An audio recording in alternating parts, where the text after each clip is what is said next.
From her father she would certainly get blows, and at home it was cold too, for above her she had only the roof, through which the wind whistled, even though the largest cracks were stopped up with straw and rags. Her little hands were almost numbed with cold. Oh, her match might afford her a world of comfort, if she only dared take a single one out of the bundle, draw it against the wall and warm her fingers by it. She drew one out. Whisht! How it blazed, how it burnt!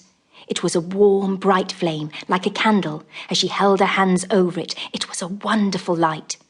It seemed really to the little maiden as though she were sitting before a large iron stove, with burnished brass feet and a brass ornament at top. The fire burned with such a blessed influence, it warmed so delightfully. The little girl had already stretched out her feet to warm them too, but the small flame went out. The stove vanished. She had only the remains of the burnt-out match in her hand. She rubbed another against the wall. It burned brightly, and where the light fell on the wall, there the wall became transparent like a veil, so that she could see into the room.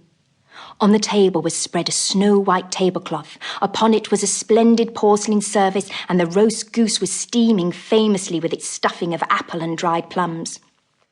And what was still more capital to behold was, the goose hopped down from the dish, reeled about on the floor with knife and fork in its breast, till it came up to the poor little girl when the match went out, and nothing but the thick, cold, damp wall was left behind.